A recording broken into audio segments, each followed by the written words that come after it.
Isang simpleng babala na hindi ko pinakinggan, ang nagbago ng lahat nang hindi ko inaasahan. Hello, my name is Marikit. I am 54 years old. Matagal na akong nag-iisa sa bahay namin sa maliit na bayan ng San Pedro, Laguna. Pagkatapos ng diborsyo ko 6 na taon na ang nakalipas, naging malaki at malungkot ang bahay na ito.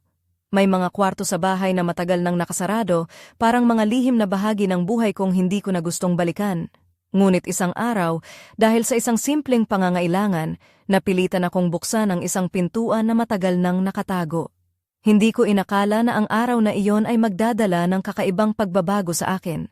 Isang bagay na matagal ko nang sinabing sensitibo, ngunit hindi pinansin. Sa isang WhatsApp group para sa mga serbisyo sa bayan namin, nakita ko ang post ni Renato. 25 years old siya, isang binatang sabik magtrabaho. Ang paraan ng pagsulat niya ay diretso at tiwala, kaya napahinto ako sa pag-scroll ng mga mensahe.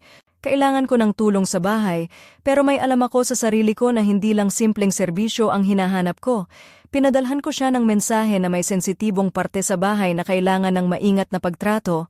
Sinabi ko ito ng malinaw para hindi siya magkamali. Sagot niya? Tahimik lang, kalmado, at sinabing sanay siya sa ganitong mga gawain. Ang kumpiyansa niya ang nagdulot sa akin ng halo-halong kaba at pag-usisa. Nang dumating si Renato, kitang-kita ang kanyang kabataan at tiwala sa sarili, parang taong dadaan lang sa bahay na ito nang walang pakialam sa mga kwento nito. Ipinaliwanag ko ang mga kailangang ayusin sa bahay, pero hindi ko sinabi ang pinakamahalagang bahagi, ang kwarto na matagal nang nakasarado, na parang may bantay na lihim ng aking nakaraan. Habang hinahanap ko ang susi, may kakaibang pakiramdam akong sumagi sa akin, parang may gising na matagal nang natutulog. Alam kong pagkapasok niya sa kwarto, hindi na magiging pareho ang lahat. Iniabot ko ang susi kay Renato nang bahagyang nanginginig ang kamay ko. Hindi ito simpleng nerbiyos lang, kundi ang bigat ng responsibilidad na hindi basta dapat binubuksan ang pintong iyon. Tahimik kaming naglakad sa mahabang pasilyo, at bawat hakbang ay tila kumakalabit sa mga alaala ko.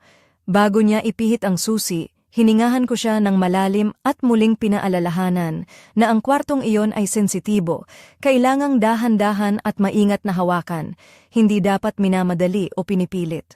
Tumingin ako sa mga mata niya at hinanap ang pag-unawa ng bigat ng aking mga salita. Ngunit si Renato ay ngumiti ng bahagya, parang sinasabi na sanay na siya sa ganitong mga sitwasyon, na parang nakita na niya ang lahat ng ito noon pa man.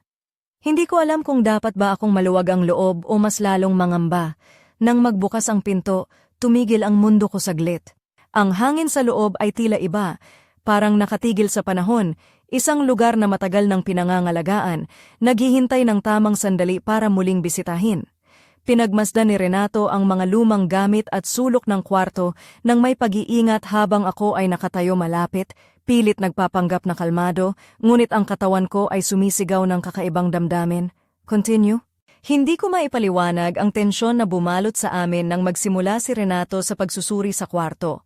Dahan-dahan niyang hinipo ang mga lumang muebles, sinubukan ang mga gamit, at tinimbang-timbang ang mga suliraning kailangang ayusin. Habang ginagawa niya ito, ramdam ko kung paano bawat galaw niya ay nagdudulot ng kakaibang reaksyon sa katawan ko. Parang isang lihim na enerhiya ang nagigising mula sa matagal ng pagkakatulog. Pilit kong pinipigil ang sarili ko na huwag magpakita ng anumang emosyon, pero alam kong hindi ko iyon kayang itago ng matagal. Biglang sinabi ni Renato na maaaring kailangan niyang pumunta ng mas malalim para masolusyunan ng lubusan ng problema. Tumibok ng mabilis ang puso ko sa mga salitang iyon, naisip kong baka sobra na ito, baka masira ang kontrol ko sa sitwasyon. Ngunit sa kabila ng takot may isang bagay sa loob ko, marahil ay ang bigat ng mga taong taon ang nakulong sa loob ng kwarto, ang nag-udyok sa akin na payagan siya. Isang mahina ngunit matatag na pagtango ang sagot ko. Alam kong delikado ito, pero hindi ko na ito mapipigilan. Habang hinahawakan ko ang kamay ni Renato upang gabayan siya sa sulok ng aking bahay na itinuturing kong kanlungan, damang-dama ko ang bigat ng bawat hakbang. Hindi ito basta paglalakad, parang paglalakbay sa kailaliman ng aking damdamin at alaala. Nang makarating kami sa pintuan ng kwarto, marahang isinara ko ito, parang pinoprotektahan ng isang kayamanang matagal nang tinatago mula sa mundo. Sa loob ng kwarto, tila nagbago ang oras, Ang mga pader at mga alikabok ay naging saksi ng mga panahong lumipas at mga damdaming hindi na ipahayag. Habang pinagmamasdan ni Renato ang paligid, napansin ko ang kanyang pagkabigla sa mga bagay na nakita niya. Ako naman ay tumalikod, hindi dahil sa hiya, kundi dahil sa instinct, isang pagkilala sa sarili kong kahinaan at lakas. Inilapit ko ang katawan ko, ang mga kurba ko na parang mga bundok na pagod na subalit matatag pa ring nakatayo sa kanyang direksyon. Sa likod ko, naramdaman ko ang pagbabago ng kanyang pagdama mula sa pag-aalinlangan tungo sa buong atensyon. Hindi ito takot, kundi isang halo ng respeto at pagkabighani. Paglapit niya ay naging maingat ngunit matindi, isang dahan-dahang pagsubok sa hangganan ng lugar na ito na matagal nang iniwanan. Nang tumigas ang leeg ko at umapoy ang dugo sa mukha, alam kong may isang makapangyarihang puwersa na gumagalaw sa likuran ko, isang sinaunang lakas na muling nagigising pagkatapos ng mahabang panahon. Pinilit kong huwag bumukas ng kahit anong tunog at huminga ng malalim habang ang presyur na iyon ay patuloy na sumusugod, parang isang bagyong matagal nang nakulong sa loob ng aking katawan. Continue. Hindi ko pa rin makalimutan ang init ng mga sandaling iyon. Ang bawat galaw ni Renato ay tila isang pagsubok sa aking katatagan. Pakiramdam ko'y parang naglalakbay ako sa isang kalsadang puno ng mga lihim at alaala na matagal nang itinago. Ang bawat haplos niya ay nagdudulot ng kakaibang kiliti sa aking balat, ngunit hindi ito basta kaligayahan o saya. Ito ay isang bagay na mas malalim, mas masakit at mas komplikado. Ang aking puso ay mabilis na tumitibok, parang naglalaban-laban ng takot at pag-asa. Sa gitna ng lahat ng ito, napansin ko ang isang bagay, ang mga pangyayaring ito ay hindi lang pisikal na karanasan, kundi isang emosyonal na pagbabalik-tanaw sa mga bagay na matagal nang nakalimutan. Habang si Renato ay nagpatuloy sa kanyang ginagawa, unti-unti kong naramdaman ang bigat ng mga taon na naipon sa aking puso at isipan. Parang bawat galaw niya ay nagbubukas ng mga pinto na matagal nang nakasara, mga pintuan ng aking mga pangarap, takot, at mga panghihinayang. Ngunit kahit na ganon, mayroong isang bahagi sa akin na nais lumaban, nais itago ang sarili mula sa sakit na ito. Nang bumangon ang mga alaala at damdaming iyon, hindi ko mapigilan ang pagdama ng kahinaan. Ang katawan ko ay nagngangalit sa kakaibang sensasyon, at ang paglalakad pagkatapos ng lahat ay naging isang mahirap na hamon. Halos hindi ko mapaniwalaan na ang isang simpleng pangyayari ay maaaring magdala ng ganitong klaseng pagbabago sa akin. Isang pagbabago na hindi ko inaasahan at hindi ko handang harapin. Habang nagpapahinga ako matapos ang lahat, ang isip ko ay puno ng mga tanong at pag-aalinlangan. Bakit ko pinayagan na mangyari ito? Ano ang maaari kong gawin upang maiwasan ang ganitong sakit sa hinaharap? Ngunit sa kabila ng lahat, alam kong may mga bagay na hindi na maibabalik sa dati, mga sugat na kailangang paghilumin ng maingat at may pagmamahal. Si Renato, sa kanyang katahimikan at mga matang puno ng pangunawa, ay naging bahagi ng prosesong iyon, isang bahagi na hindi ko inaasahan ngunit kailangan. Ang mga sandaling iyon ay nagturo sa akin ng mahahalagang aral tungkol sa pagtanggap, pag-aalaga sa sarili, at ang kahalagahan ng pagiging maingat sa mga bagay na sensitibo, hindi lamang sa pisikal na aspeto, kundi pati na rin sa emosyonal at espiritual. Sa kabila ng lahat, napagtanto ko na ang buhay ay puno ng mga hindi inaasahang pangyayari na kailangang harapin ng buong tapang at bukas na puso. Continue. Mula ng araw na yon, nag-iba ang ritmo ng buhay ko sa bahay namin sa San Pedro.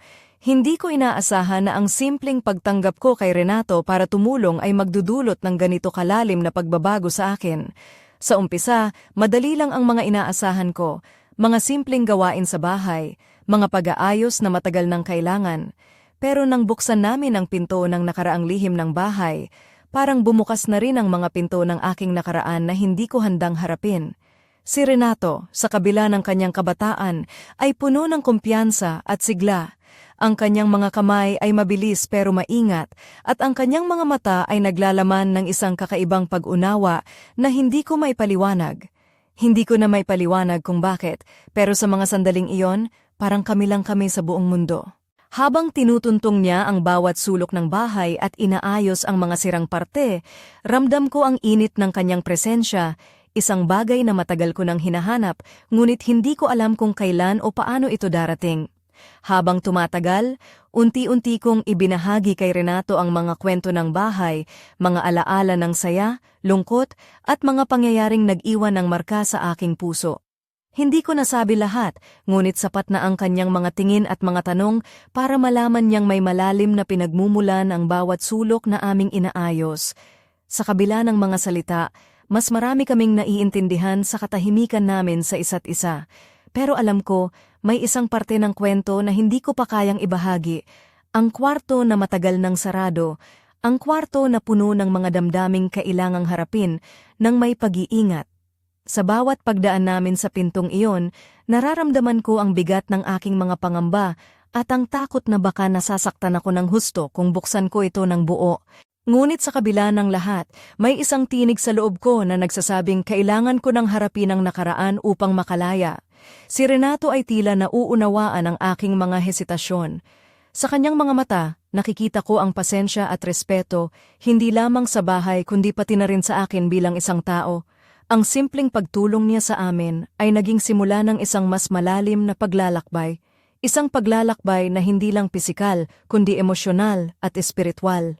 Hindi ko pa alam kung saan ito hahantong, ngunit handa akong harapin ang bawat hakbang, kahit na ang mga ito ay puno ng takot at pag-aalinlangan. Continue. Nang dumating ulit si Renato sa bahay namin sa San Pedro, ramdam ko na may pagbabago na sa pagitan namin.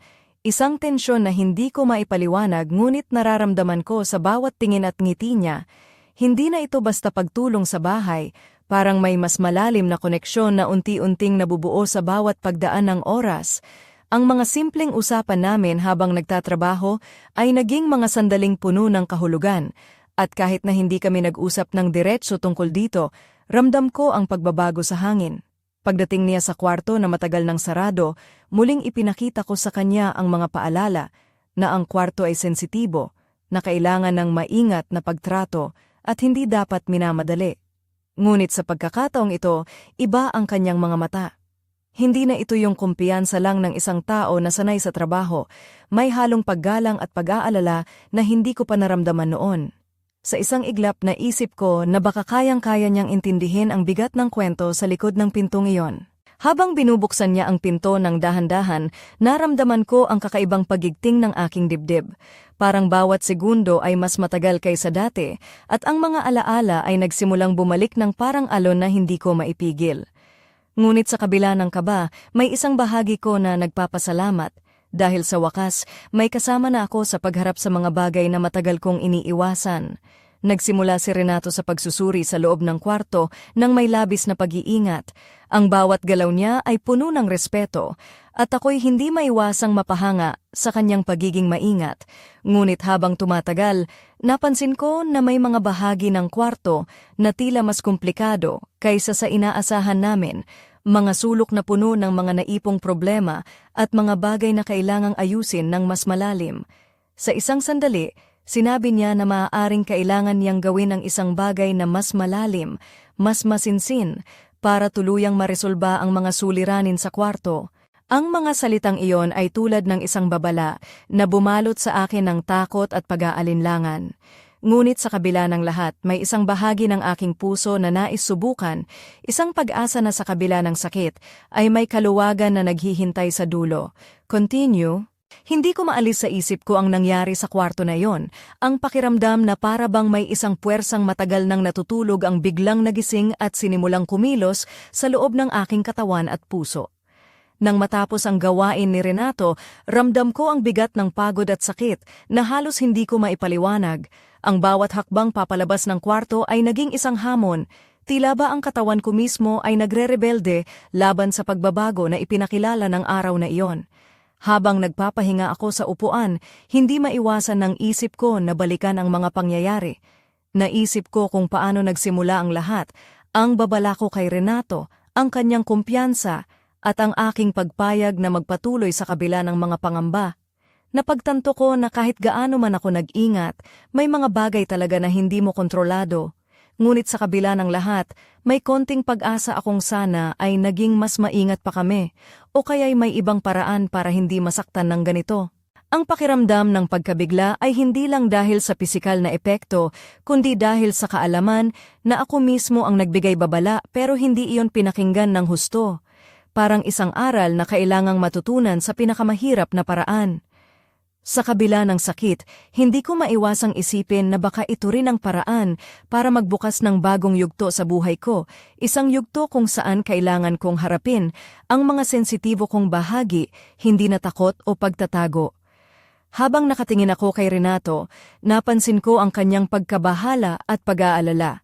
Hindi niya inaasahan na magiging ganito ang kalalabasan, at sa mga sandaling iyon, nakita ko ang tunay niyang pagkatao, hindi lang bilang isang tagapag-ayos ng bahay, kundi bilang isang tao na may malasakit at pag-unawa. Naisip ko na kahit sa gitna ng lahat, hindi ako nag-iisa sa laban na ito. Ngunit habang iniisip ko ang mga pangyayari, may isang tanong na patuloy na bumabalot sa isip ko. Ano pa kaya ang mga lihim na matagal nang nakatago sa loob ng bahay at puso ko? At handa ba talaga akong harapin ang mga iyon kahit mahirap? Ang mga sagot ay parang nakatago pa rin sa likod ng mga pader na kailangang buksan, pader na ngayon ay unti-unting nagiging bahagi ng aking kwento. Continue? Hindi ko inaasahan ang mangyayari pagkaraan ng araw na iyon. Akala ko'y tapos na ang lahat, ang sakit, ang pagod, at ang mga pag-aalala. Ngunit isang gabi, habang ako'y nag-aayos ng mga gamit sa sala, biglang tumunog ang aking telepono. Hindi ko kilala ang numero, pero ramdam ko agad na may kakaiba. Nang sagutin ko, narinig ko ang boses ni Renato, ngunit may iba. Isang tinig na puno ng pag-aalinlangan at takot.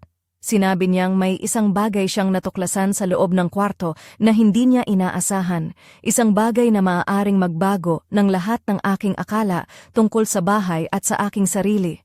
Nagulat ako, hindi dahil sa takot kundi dahil sa hindi inaasahang pagbubukas ng isang bagong sikretong matagal nang tinatago. Hindi niya pa ito nasabi ng personal at ngayoy dumating ito sa akin sa pamamagitan ng isang tawag sa gabi, parang isang lihim na dapat ay nananatiling nakatago. Ang tinig niya'y nanginginig at ramdam ko ang bigat ng kanyang mga salita. Sa kabila ng pagod at sakit na nararanasan ko, alam kong hindi ito basta-basta. May mga bagay pa pala na hindi pa natin alam sa bahay na ito at marahil sa buhay ko. Habang nakikinig, unti-unti kong naiisip na baka ang kwarto ay hindi lang simpleng bahagi ng bahay na may sirang gamit o alikabok. Baka ito ay may mas malalim na kahulugan, isang simbolo ng mga bagay na matagal ko nang iniiwasan, mga sugat na hindi pa gumagaling. Ang ideya na may natuklasan si Renato na maaaring makapagpabago sa lahat ay pumuno sa akin ng kaba at kuryosidad. Ano kaya iyon? At paano ito makakaapekto sa akin? Ang tawag ay nagtapos nang hindi pa nasasagot ang lahat ng mga tanong. Nag-iwan ito ng isang napakalaking palaisipan na hindi ko matanggal sa isip. Hindi ko alam kung dapat ba akong magalak o mangamba, ngunit isang bagay ang malinaw, ang kwento ko at ang bahay na ito ay hindi pa tapos. May mga pinto pa pala na kailangang buksan, mga lihim pa na kailangang harapin. At sa gabing iyon, habang nakatitig ako sa dilim ng silid ko, naramdaman ko ang bigat ng mga darating na pangyayari, isang bagyong tahimik na naghahanda upang sumabog. Hindi ko pa alam kung ano ang kahihinatnan nito, ngunit handa akong harapin kahit ano pa man ang mangyari. Continue? Hindi ko talaga inakala na ang tawag ni Renato ay simula pa lang pala ng isang masalimuot na kabanata sa buhay ko. Kinabukasan, dumating siya nang may dalang kakaibang seryosong ekspresyon sa mukha. Hindi na ang dating tiwala at kumpiyansa ang kanyang dala, kundi isang mabigat na pasanin na halatang hindi niya maipaliwanag ng madali. Sinabi niya na habang inaayos niya ang mga gamit sa loob ng kwarto, may napansin siyang isang lihim na compartment sa ilalim ng lumang aparador, isang maliit na kahon na halos natatabunan na ng alikabok at mga lumang dokumento. Binuksan namin ng magkasama ang kahon at doon ko naramdaman ang pagigting ng bawat segundo. Sa loob nito ay may mga sulat, litrato at mga bagay na parabang hinalughog ang aking nakaraan na matagal ko nang inilibing sa alaala. Isa sa mga sulat ay may nakasulat na pangalan na di ko inaasahan, Isang pangalan na matagal ko nang hindi narinig at hindi ko akalain na may kaugnayan pa sa aking buhay ngayon. Nang basa ni Renato ang nilalaman ng sulat, napansin ko ang pagkabigla sa kanyang mga mata. Hindi niya ito inasahan at nagtanong ako kung ano ang ibig sabihin nito, kung anong klase ng lihim ang tinatago ng aking pamilya at bahay na ito. Habang pinagmamasdan ko ang mga lumang litrato, naalala ko ang mga kwento ng aking ina tungkol sa mga taong hindi na namin nakikita o naririnig. Ngunit hindi ko inakala na ang mga kwento ay may dalang ganitong klaseng bigat at misteryo. Ang mga sulat ay tila mga piraso ng puzzle na kailangang buuin upang maintindihan ang buong larawan. Sa bawat linya, unti-unting lumilitaw ang mga katotohanan na matagal nang tinatago, mga katotohanan na maaaring makapagdulot ng sakit, ngunit kailangan ding harapin. Ramdam ko ang pag-angat ng damdamin, takot, pag-aalinlangan, at isang kakaibang pagkasabik. Hindi ko alam kung paano magwawakas ang kabanatang ito, ngunit isang bagay ang malinaw. Ang kwento ko ay hindi lamang tungkol sa mga sirang gamit o natatagong kwarto. Ito ay tungkol sa mga nalihim ng pamilya, mga sugat na kailangang paghilumin, o mga bagay na kailangang harapin ng buong tapang. Continue. Hindi ko mapigilang palalimin ang bawat salita sa mga sulat na iyon. Parang bawat pangungusap ay isang dagok na bumabalot sa puso ko, nagpapabilis ng tibok ng aking dibdib.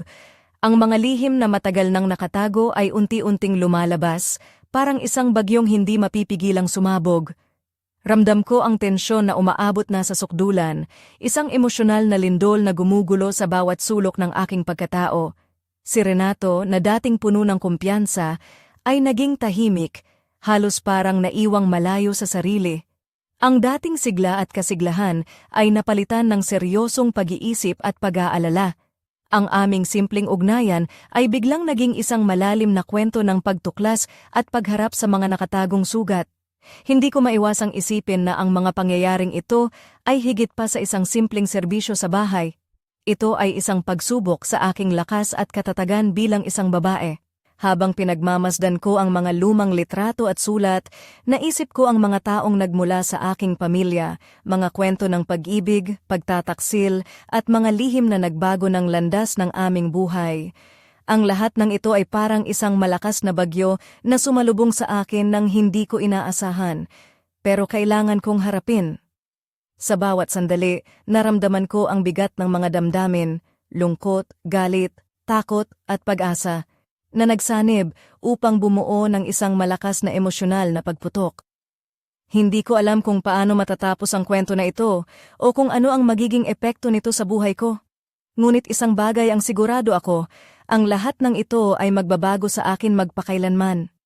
Ang mga lihim, ang mga sugat, at ang mga katotohanan ay kailangang harapin ng buong tapang, kahit gaano pa ito kahirap o kasakit.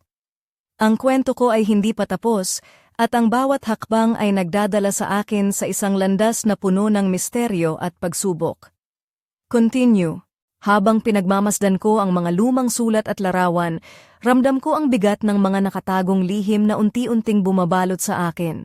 Ang kwento ng aking pamilya, ng bahay na ito, ay parang isang nobelang puno ng mga tagong sugat at pangyayaring hindi ko pa lubusang nauunawaan.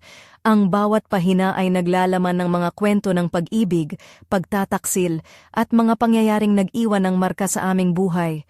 Ngunit higit pa sa mga alaala at kwento, naroon ang isang malalim na tanong na patuloy na bumabagabag sa akin. Ano ba talaga ang hinahanap ko sa pagbubukas ng pintuang iyon?